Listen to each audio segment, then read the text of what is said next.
from my old official records, I didn't have any proof of study capability of psychology. So I had to give up my dream of going to the area of psychology for pursuing my PhD. Mm-hmm. And one of the schools that I found was Tufts University in Boston. Okay. And there they have departments called Engineering Design Department. Engineering Design Department. Okay, sure. And then that was even better than I thought. Much better than industrial engineering and a lot better than psychology department. Why? And because that's exactly what I wanted to study, but I didn't know that kind of program existed. Aha. So I look at all the programs, and then that's exactly what I can do and what I like to do. Mm-hmm. And also there is one very famous professor. Later I came to realize it. His name is John Kreifeld. I don't think you know that. No, I don't know John Kreifeld. But you know the Reach toothbrush? The Reach toothbrush by Johnson & Johnson? Yes. A crooked handle? Yes. Yeah. He is the inventor of Reach toothbrush back in 1972 or 74. Okay. So he applied human factors and ergonomics guidelines to consumer products like a toothbrush and a safety razor. Mm-hmm. And even before the old toothbrush was long and has the big the head parts. Yeah. So at the time, only people used the toothbrush for mostly cosmetic purpose. To brush the front side. Sure. But hard to get into the back of the teeth. Right. So he looked it up. Do Koreans know the Reach toothbrush?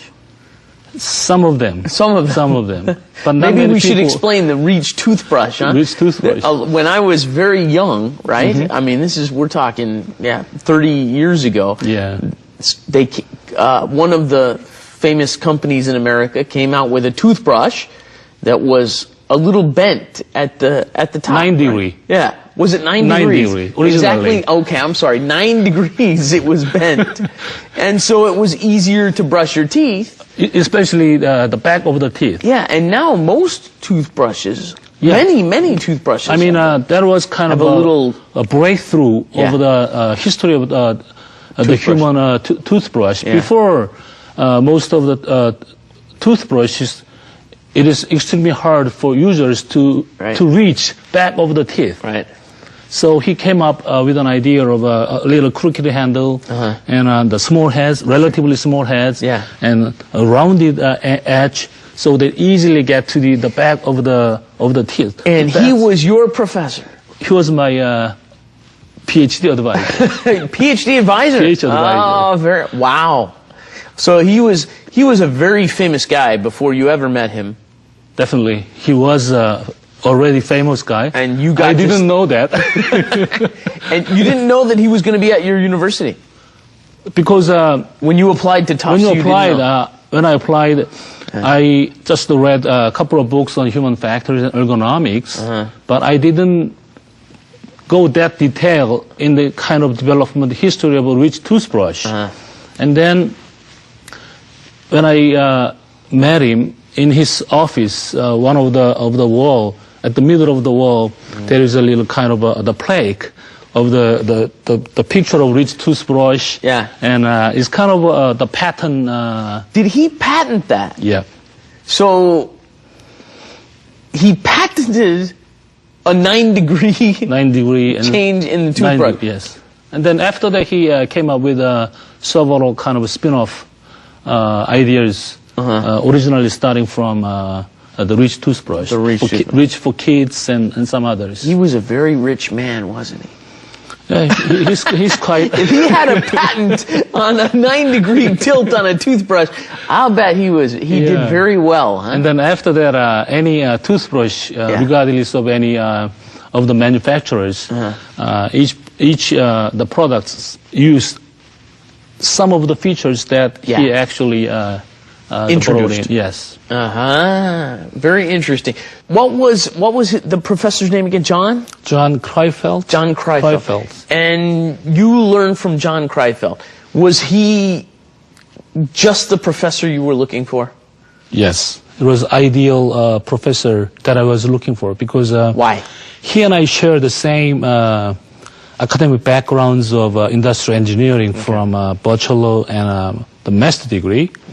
And he actually was one of the few pioneers of applying human factors and ergonomics design guidelines to consumer products.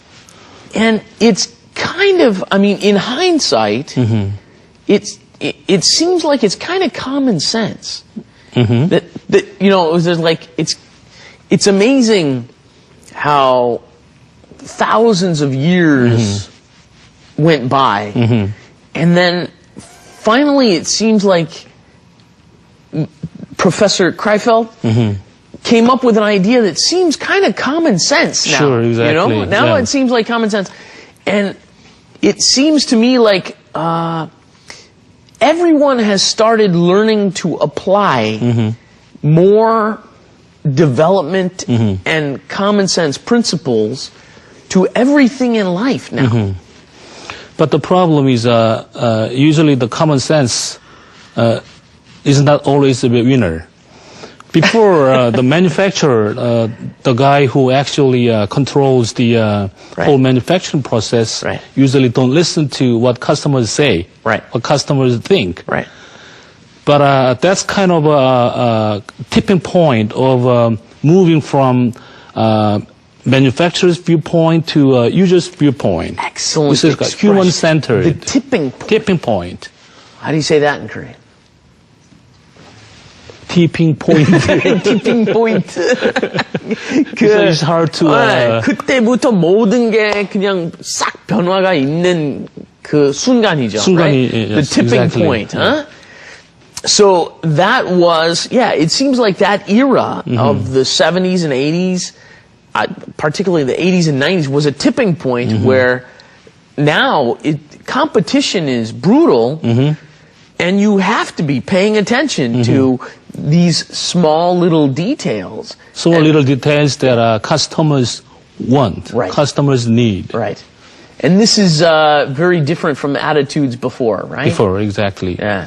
But in the 70s, now we are talking about the situation in the States, not in Korea. Right. Still, as you say, the competition is becoming brutal, and a lot of companies are trying to follow their way. Yeah. But it is not that easy until they actually change the mindset. Yeah. So knowing something is different from what you're actually doing. Yeah. So we are kind of in transition period in Korea. In Korea. Why do you say?